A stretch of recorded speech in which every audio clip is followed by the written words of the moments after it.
Hey, Shalom Akim. First and foremost, I want to give all praise and glory to Yahweh, Ba'Shem Yahushai, Ba'Shem Rachak with us. Double honors unto the elders, apostles of Great Millstone, the elders of Great Millstone, of course. Peace and blessings unto the hopeful elect, the sincere servants of Yahweh, Ba'Shem Yahushai, serving him in truth and sincerity. So coming back, man, with another lesson through the Spirit. You know, this basically is going to be a breakdown on what is that white horse speaking about, you know, Revelation chapter 6. And of course, you know, at camp, of course, over here in GMS Philly, you know, we had you know, basically we were after camp, you know, we were going to Revelation 6, you know, chapter 6, you know, the beginning part of it, you know. And basically, you know, I want to bring it out to the Spirit, you know, the breakdown, the white horse. You know, not only am I being edified by, you know, reading these scriptures, of course, the ones who are seeking the knowledge, wisdom, knowledge, or understanding of Yahweh Ba'Shem Yahushai, you know, they're being edified too through, you know, the Rachak Kodesh, the Holy Spirit, which the Lord uses the prophets, you know, to break down His word. And it's 100% truth. So it says, Revelation 6:1, it says, and I saw when the Lamb opened one of the seals, and I heard, as it were, the noise of thunder, and one of the four beasts saying, come and see. Of course, we know the Lamb is obviously referring to Yahweh Shai. You know, the seals are symbolic, or what they really represent. It's just, you know, the wisdom, knowledge, and understanding. There was a point where we didn't have this wisdom, knowledge, and understanding, but through Yahweh Shai's sacrifice, you know, obviously, we receive that wisdom, knowledge, and understanding once again. You know, who the world ignorantly calls Jesus, the only begotten Son's true name in the Paleo ancient Hebrew is Yahweh Shai. So, them seals that were upon the wisdom, knowledge, and understanding, you know, and ultimately the mysteries of the Bible, those are taken off so that we can understand these mysteries. And of course, the Lord took those seals off, you know, this book, you know, obviously, so the wisdom, knowledge, and understanding, and the mysteries will be revealed onto the prophets, you know, starting with, of course, our elder apostles of Great Millstone on down, you know, and the Lord has revealed these mysteries to His prophets, so His prophets can break down His word and feed the sheep. So, you know, the sheep are edified. Ultimately, you know, we preach the gospel, and it's 100% truth. And of course, the Lord opens the ears of those who, you know, He has set up to hear, those who are set up to see. So it says, Revelation 6:2, and I saw and behold a white horse, and he that sat on him had a bow, and a crown was given unto him, and he went forth conquering and to conquer. Exactly, man. So you might ask, okay, so what is that white horse? Because, you know, you might have the common person who just come across this precept, you know, you actually think of that Yahweh Shai is actually going to come back on a white horse, you know, a white, you know, horse. You know, the Lord's not, obviously He's not going to come back on a literal white horse, and we're going to get into that. So, first of all, you know, the word white, of course, it means, what does it mean? It means purity. It means, you know, pure.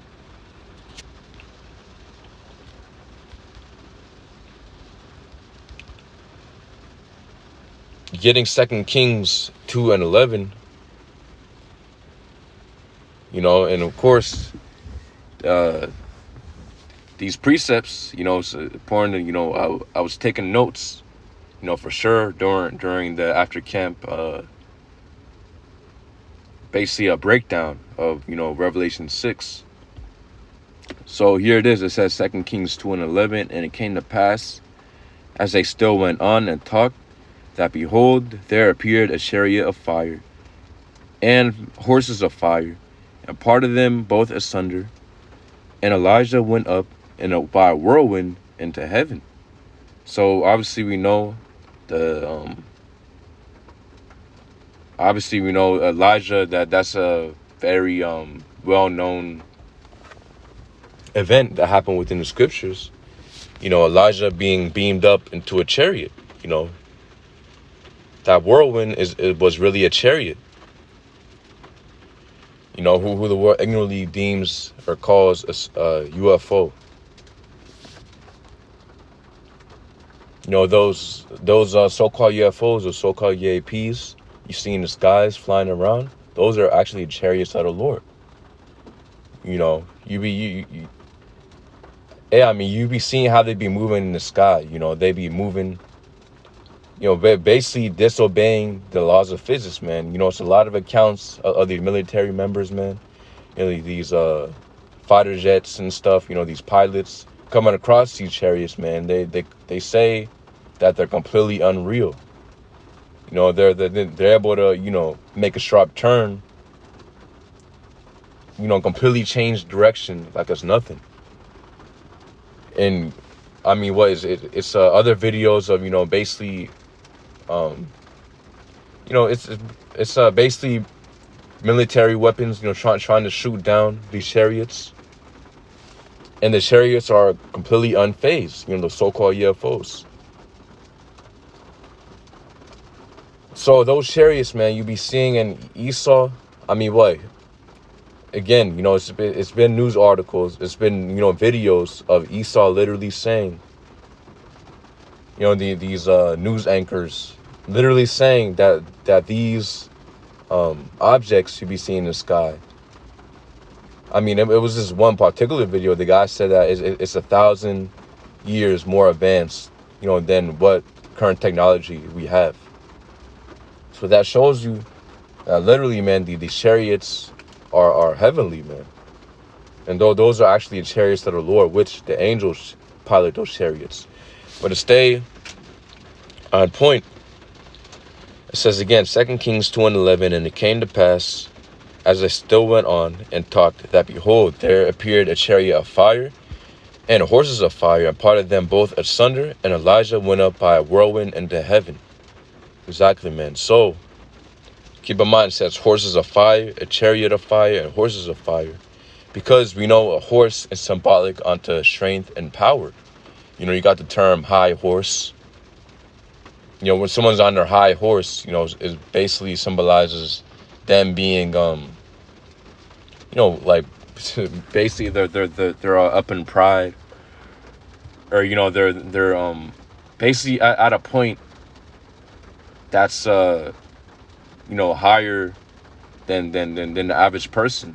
If someone's on a high horse, it means that one of the meanings is that they're basically proud, and they believe this be someone that there's this great person. But again, horses are symbolic on the strength and on the power. So when the scriptures speak about, going back to Revelation 6:2, it says, and I saw, and behold, a white horse. Because, again, white represents purity. Pure. And horse represents strength and power. And the Lord will come back, and it's literally a chariot, a so-called UFO, a great object. This great chariot, the Lord will come back in. And that's what it's symbolic onto, a white horse.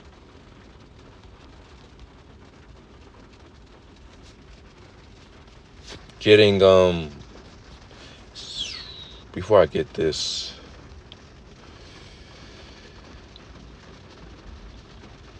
so obviously in as many scriptures to prove that, of course, not only will Yahushua come back by himself, but Yahushua will come back with the rest of his army, which are the angels. Yahushua come back with Michael the archangel, and he will come back with the rest of the angels, and the angels will be in their own chariots.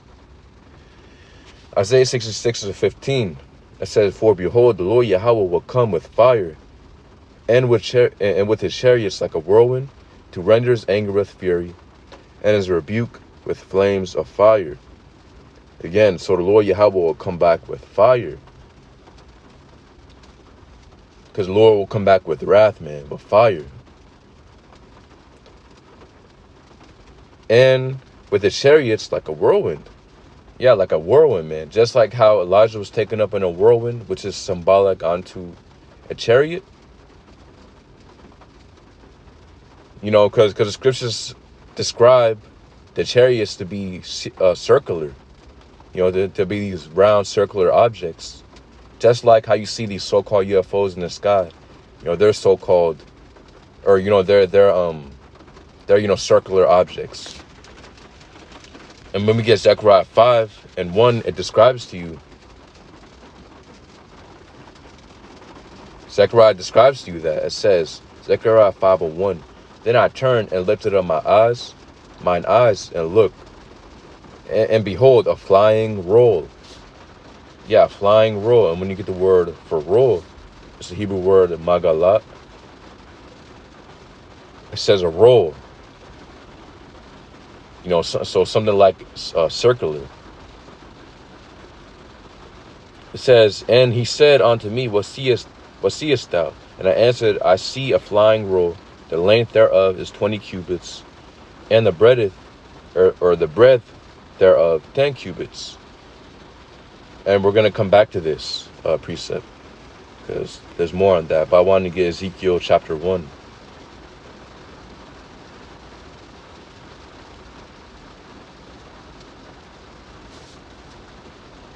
Ezekiel chapter 1.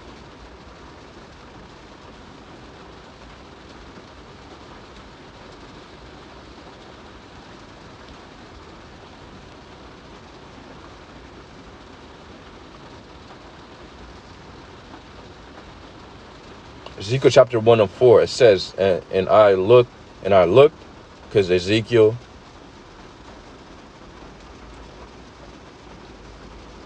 was literally seeing this. Ezekiel was literally seeing what you're about to hear. It says, "And I looked, and behold, a whirlwind came out of the north, a great cloud." See? So you see how there's links. There's links, man, to what? Whirlwind, a cloud. Because that's of course what the ancient prophets described these objects as. You know, they obviously didn't describe, you know, these chariots as a so-called UFO, or, you know, unidentified aerial phenomenon, or, you know, nah, man. Obviously, those terms that exist back then, and obviously Esau uses those terms that kind of create, basically doubt in what these objects are, which Esau clearly knows what these objects are. He knows that, you know, these objects you see flying around in the sky are really the chariots of the Lord. That's why that's why this devil recently just created a space force, because it's going to be a time and point where once Yahushua comes back, he's going to try to, you know, use the space force to fight against the chariots and fight against Yahushua. So it said, Ezekiel 1:4, and I looked, and behold, a whirlwind came out of the north, and it says a great cloud, and a fire enfolding itself, and a brightness was about it, and out of the midst thereof as the color of amber, out of the midst of the fire.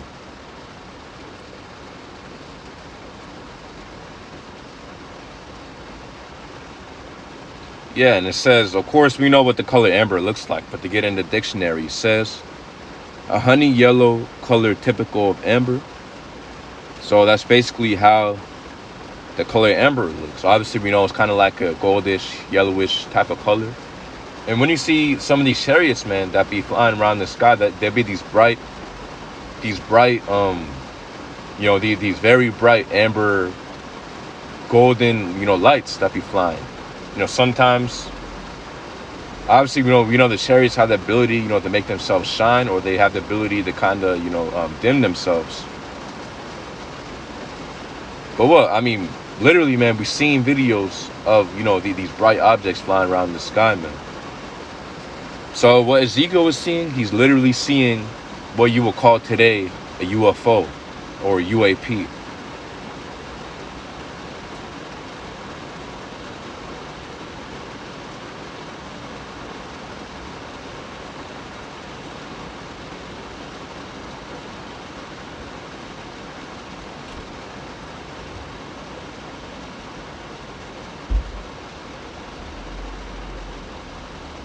And then when you skip down, and of course, not to get too much into this chapter, but Ezekiel also describes the appearance of the angels. You know, how basically how the angels look to Ezekiel. Which, you know, you gotta read this chapter with understanding, because you know, Ezekiel uses a lot of symbolic terms. But to get to the point, it says Ezekiel 1:15.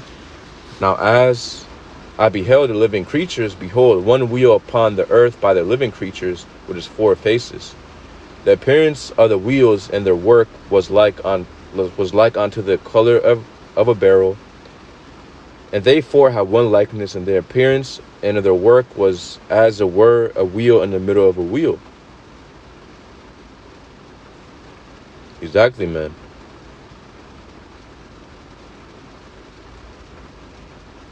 So it's a circular object. And when they went, it says when they went upon their 4 sides, and they turned not when they went. As for their rings, they were so high that they were dreadful, and the rings were full of eyes round about them 4. And when the living creatures went, the wheels went by them. And when the living creatures were lifted up from the earth, the wheels were lifted up. Yeah, so, of course, you know, you can go more into this chapter. But basically, even Ezekiel was describing, man, the so-called UFO. You know, the chariots that he was seeing. You know, the vehicles of the angels. Going back to the point, I believe I was on Isaiah 66:15. For behold, the Lord Yahweh will come with fire, and with his chariots like a whirlwind. Because again, when the Lord comes back, he's coming back with his angels. Another precept to prove that is 2nd Ezra chapter 13. It says, verse 1, and it came to pass after 7 days I dreamed a dream by night, and lo, there arose a wind from the sea, that it moved all the waves thereof. And I beheld, lo, that man waxed strong, but the thousands of heaven. And when he turned his countenance to look, all the things trembled that were seen under him.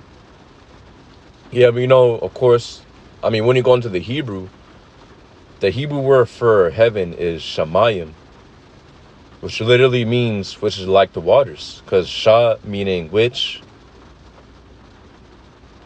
it means which, and that mayim, which means water. So like the waters, man, because that's how the heavens are, you know, like the waters. So that's why it says sea. You know, of course, that's symbolic onto, because we know the scriptures speak about the Lord coming back from the heavens. You know, literally opening up the heavens, man, opening up the skies. You know, obviously we know when you look at the sky, obviously it is blue. You know, like the sea is blue, right? So shamayim, which means heaven in the Hebrew is shamayim, which means pertaineth, which basically means which pertaineth unto the waters, or, you know, pertains unto the waters, roughly translating. So again, it says verse 3, and I beheld, and lo, that man waxed strong with the thousands of heaven. And when he turned his countenance to look, all the things trembled that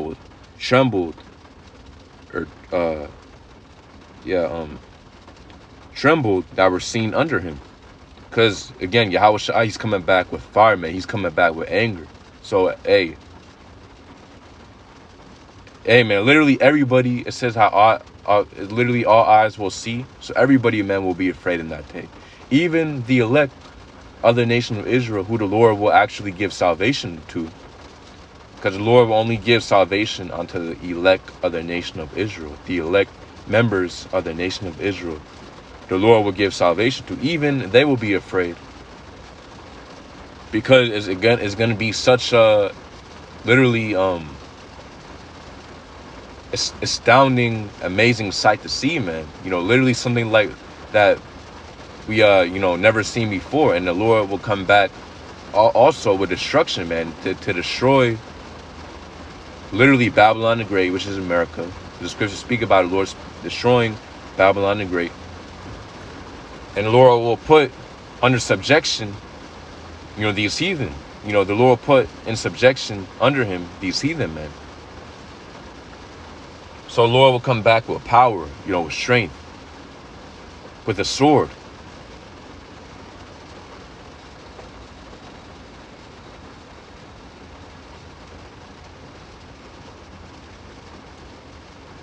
Getting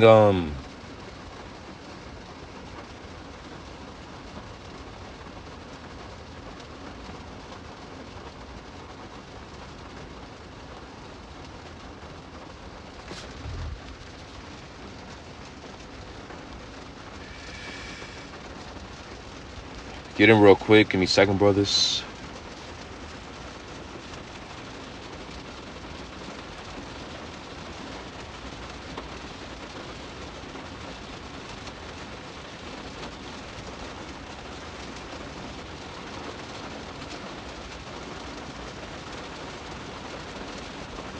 Here we go. Matthew 24:30. It says, and then shall appear the Son of Man of Ursulak. It says, and then shall appear the sign of the Son of Man in heaven, and then shall all the tribes of the earth mourn, and they shall see the Son of Man coming in clouds of heaven with power and great glory. So all the tribes of the earth will mourn. Don't think when Yahushua comes back, who the world ignorantly calls Jesus. Don't think when he comes back, it's going to be, literally the whole world will be celebrating. Nah, man, the whole world will be mourning. Only the elect of the nation of Israel will be rejoicing. But also the elect of the nation of Israel will be, afraid too. Those will, us brothers, of course, sincere brothers and few sisters out there, be a part of the elect. Not only are we going to be praising, in the Lord's will, you make it being drawn to the end. Not only will we giving praises unto Yahweh B'Shem Yahushai, unto Yahushai, man, when he comes back. Yahweh B'Shem Yahushai. We're obviously, remember, we're gonna be afraid too. Because again, it's gonna be something like we never seen before. Yahushai come back with great power,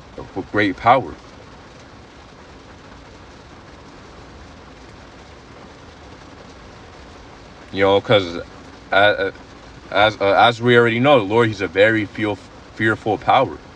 The Lord is to be feared, and the Lord, he's a fearful power, man. So imagine when you actually see him, coming back in his glory. So as again, it said, or going on, it says verse 31, and he shall send his angels with the great sound of a trumpet, and they shall gather together his elect from the four winds.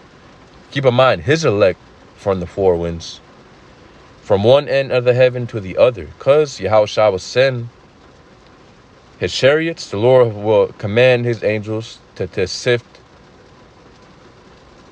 his elect, from the rest of the people.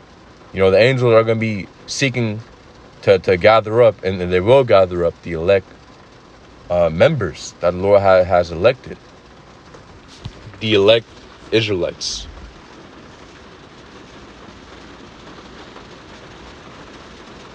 And the angels will be literally piloting the chariots, and literally the elect of the elect of the nation of Israel will be beamed up into them chariots. You got the term basically alien abduction, when basically the tractor beam gets called down from the UFO or whatever. I mean, where do you think these movie directors do not get these ideas from nowhere? They clearly get it from the scriptures. It's hey man, it's a lot of movie directors who admit that they get, a lot of their ideas, man, from the scriptures themselves. So it says, I want to go back to 2nd Ezra's chapter, or to kind of keep everything on point. We can read again Revelation 6:2. It says, and I saw, and behold, a white horse, and he that sat on him had a bow, and a crown was given unto him, and he went forth conquering and to conquer. So again, a white horse. The Lord will come back on a white horse, which is symbolic unto a chariot.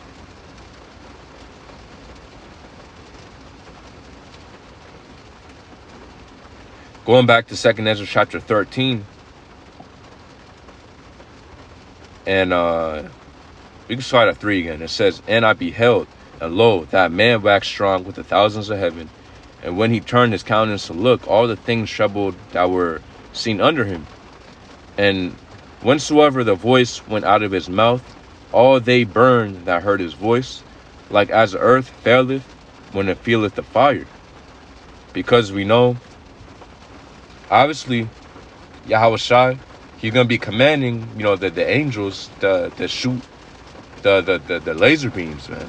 Them high concentrated fire, because the chariots have the ability to shoot, this high concentrated fire, man. And literally the scripture will go, this chapter is going to go into that.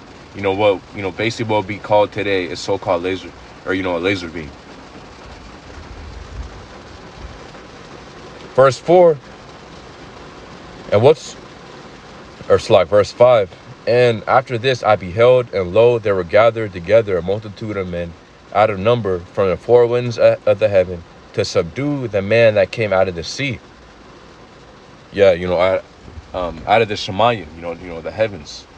Because again, Esau, as well as other nations, will try to fight against the Most High.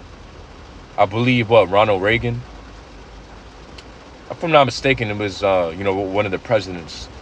Basically, they were saying, if a threat from, out of this world, if a threat, that's not, of course, from this earth came to the earth, he's basically speaking to the other nations, the other countries. He say, wouldn't we not team up together, make an alliance to fight against this extraterrestrial force? So we know that's prophesied at the end of the day, that the other nations will team up together to try to fight against Yahushua and his angels.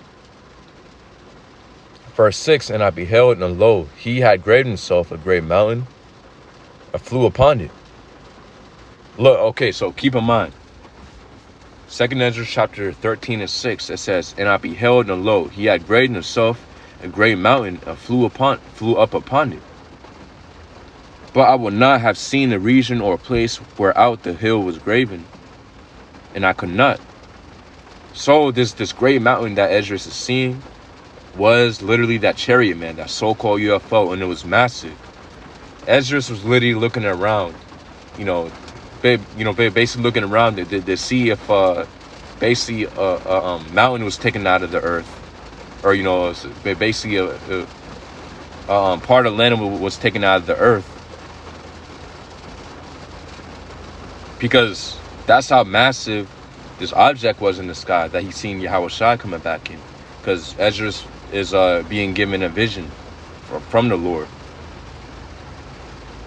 Verse 8, and after this I beheld, and lo, all they which were gathered together to subdue him were sore afraid, and yet durst fight, because the Lord put a spirit on them to fight. Even though Yahushua will come back in his great glory and power, along with his angels, the Lord's going to put the spirit upon these, military members, the Space Force or whatever, to try to fight him, even though they're going to be clearly 100% afraid.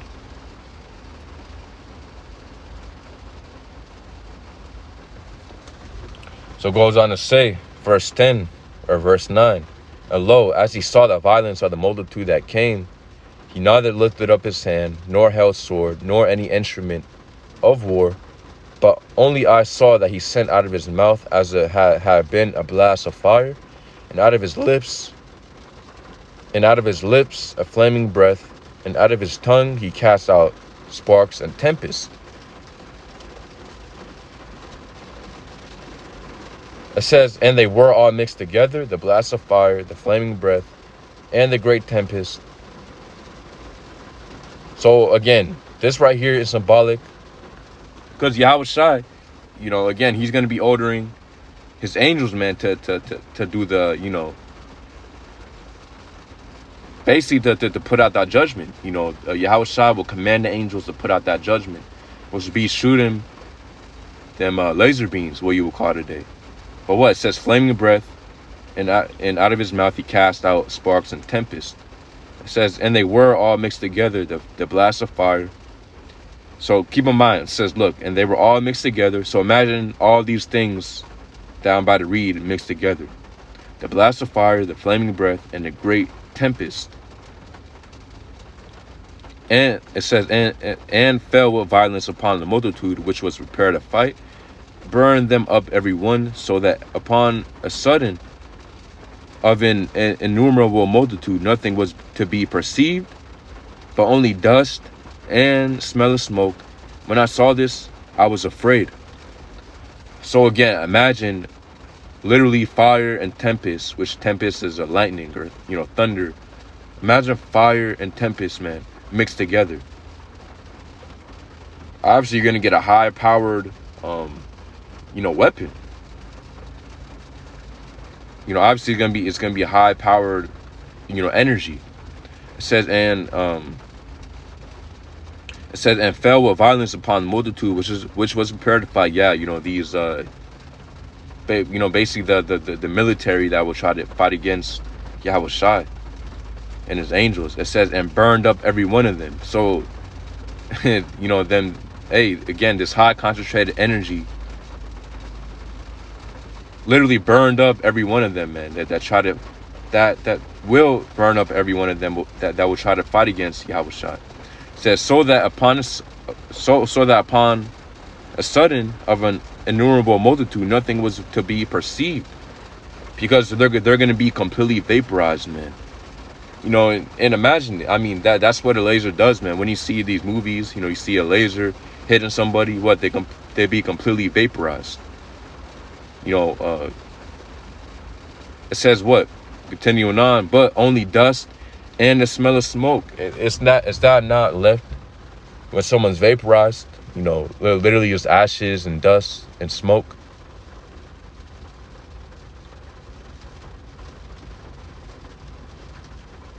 That's literally, man, the only thing that's left.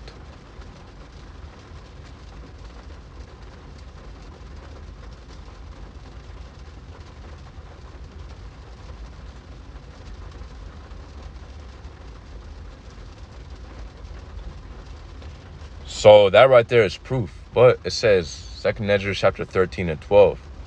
Afterward I saw the same man come down from the mountain and call unto him another peaceable multitude. So again, that man right there, that will be on, that mountain, which is symbolic unto the chariot, is Yahushua.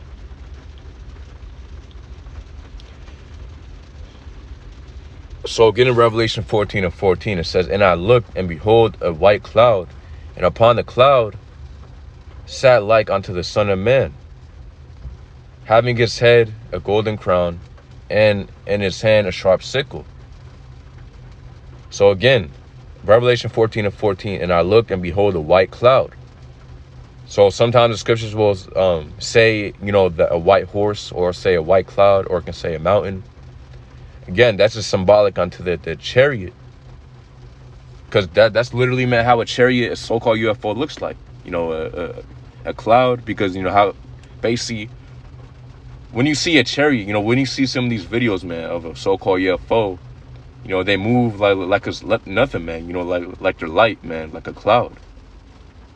That's how easy and basically, that's how light and agile they look in the sky. It says, and I look, and behold, a white cloud. And that's how Apostle John or John the Revelator, described this object he seen in the sky, as if it was a cloud, white cloud, but really it's just a chariot, man. It says, and upon the cloud one sat like unto the Son of Man, having his head, it says, having on his head a golden crown, and on his hand, or in his hand, a sharp sickle. And that golden crown is symbolic unto Yahushua coming back with complete power and dominion. Because we know how the Lord, he'll come back to establish righteousness on the earth, to take down all powers, all, current rulers and kings and powers that are on this planet earth right now. All these other nations and countries, man, the Lord will take down to establish his righteous rulership, which the kingdom of heaven will be given unto the Israelites, man, to rule. Of course, under the commandment, the law, statute, and commandments under the Lord. And then it says, what? In his hand, a sharp sickle.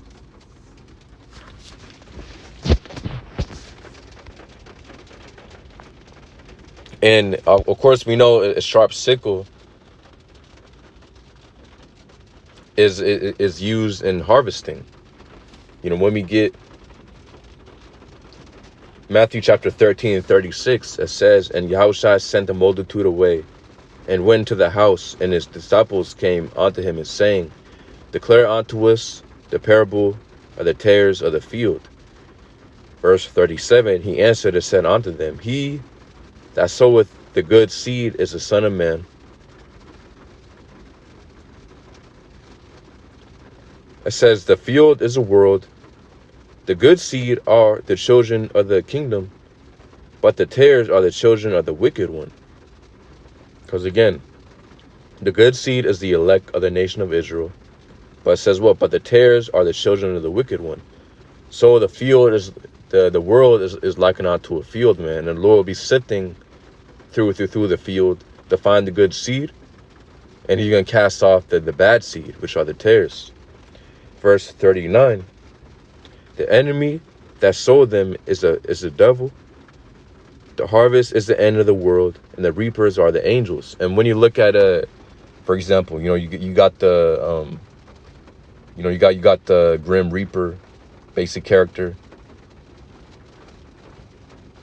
When you look at the Grim Reaper, what he has a scythe or or however you pronounce it. I believe it's spelled SCYTHE, scythe or seeth. Which is basically very similar onto a sickle. In both a sickle and a scythe or seeth, however you pronounce it, they're both used as farming tools, literally for the field.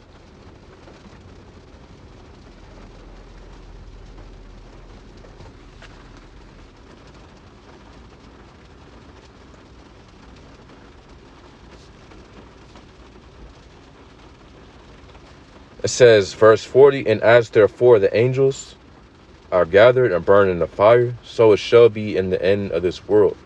Yeah, and so that right there, man, should be very clear of how the Lord will come back. And, literally what that white horse is talking about. That's why it's so important, man. You can't just open up the scripture.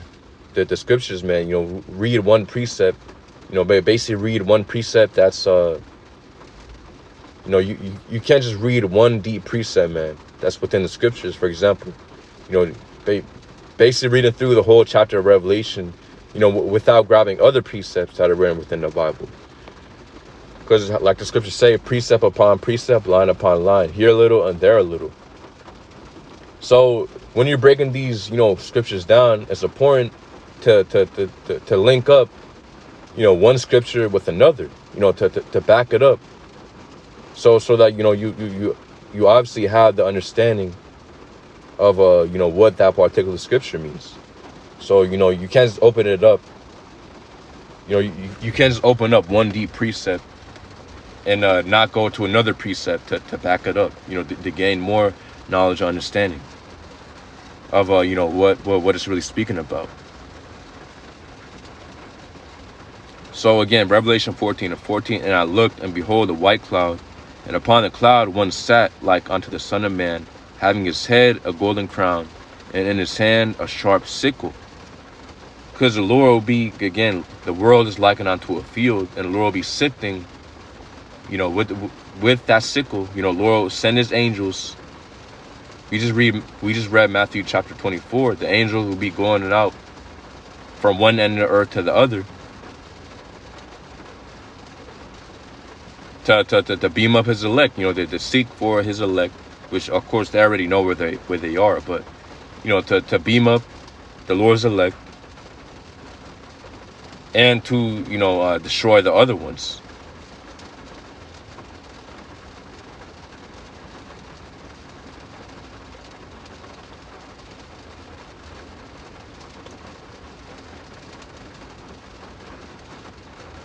Verse 15, Revelation 14:15, and another angel came out of the temple, crying with a loud voice to him that sat on the cloud, thrust in thy sickle and reap, for the time is come for thee to reap, for the harvest of the earth is ripe.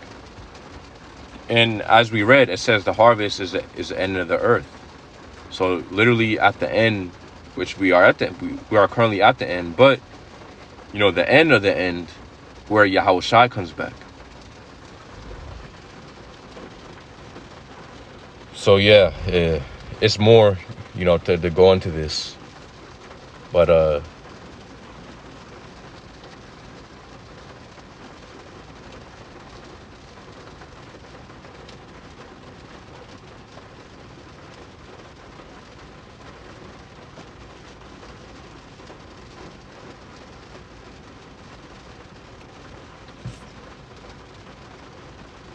Revelation 19:12. Let's start at 11. It says, Revelation 19:11. It says, and I saw a heaven open, and behold, a white horse, and he that sat upon him was called Faithful and True, and in righteousness he doth judge and make war. So again, it's giving you it's giving you that symbolism of the white horse, again, which is symbolic unto the chariot that the Lord will come back in. Verse 12, his eyes were as a flame of fire, and on his head were many crowns, and he had a name written that no man knew but he himself. And flame of fire, his eyes were like a flame of fire, symbolizing Yahushua coming back with wrath, complete wrath and anger. It says on his head were many crowns, because the Lord will come back. They take down these other nations, and literally to rule over these other nations, man. Setting up his people over these other nations, which his people are the Israelites. Verse 13, and he was clothed with a vesture dipped in blood, and his name is called the Word of the Most High. And the armies which were in heaven followed him upon white horses, clothed in fine linen, white and clean. And again, white is symbolic onto being pure. Like when the scriptures speak about the 144,000, you read precepts like 2 Ezra chapter 2 and 42, I believe. It's just, and other scriptures, it speaks about those select souls receiving them white garments. Which them white garments are literally symbolic onto, again, white meaning pure. So, we're going to be pure. We're going to be 100% pure, man, and free, from any wickedness. Because obviously we know the perfect body, man. The perfect body, the Lord's going to give us the perfect bodies. And once we, Lord's will, be a part of the elect. Once we receive salvation, the Lord's going to give us them perfect bodies. We're going to become immortal, and it's going to be impossible for us to sin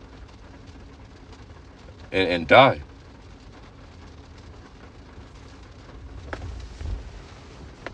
Because we know sin brings forth death. So it's going to be impossible for us to be wicked or to be, to go off anymore.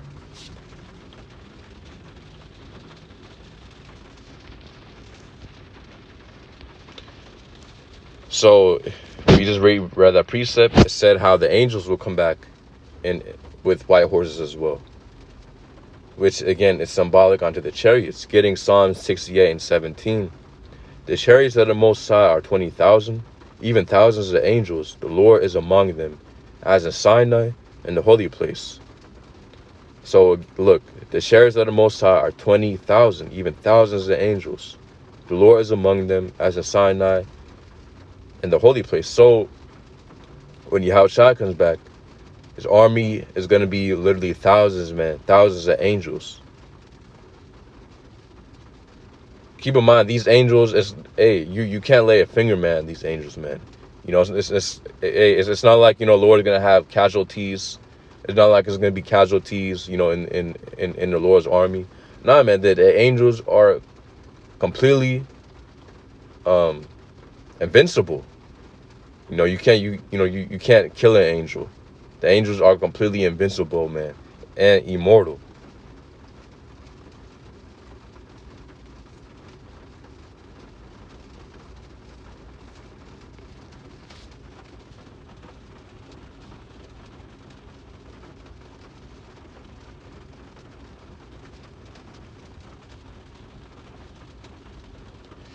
Yeah, and but you know the term white, when you get into etymology,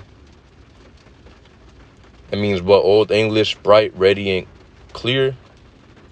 Also means, it says meaning morally pure was in Old English. And of course we know that's one of the reasons why the so-called white man, you know, the Edomites, they put upon themselves, because again, that this term, you know, white people, it was literally recently created, man, around the 1600s.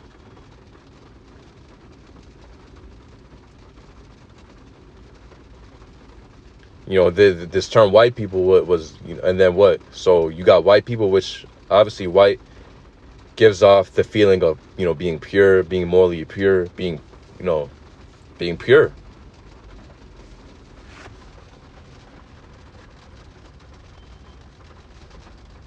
And what, you know, what did Esau do? He put upon the Israelites, you know, especially the Negroes, the so-called Negroes, he put upon them the term black, which black means negative, evil, dark.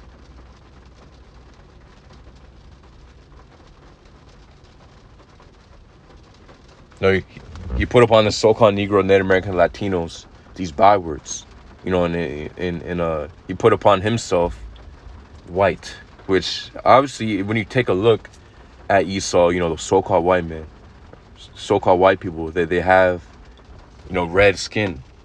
They have red, pinkish skin. You know, they don't have, you know, if you look at a white t-shirt, you know, the skin color looks nothing like it.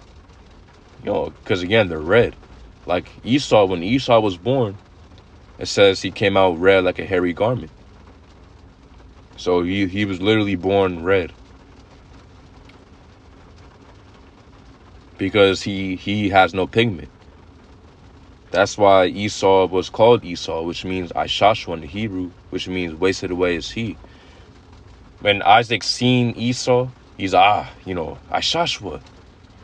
You know, basically this dude is done for, man. You know, wasted away is he, man. Because he was born with no pigment.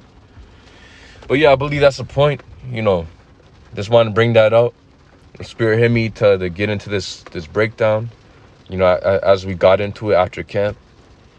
You know, so it's good, you know, not only am I being edified by, you know, reading these precepts constantly. Of course, you know, Lord's will, you brothers out there, of course, few sisters out there were edified, you know, by this lesson. So, Khan, you know, Lord's will, you brothers out there were edified. Of course, few sisters. Yahweh Bashim Yahushai, Bashim Makakurash Brakathum. Shalom.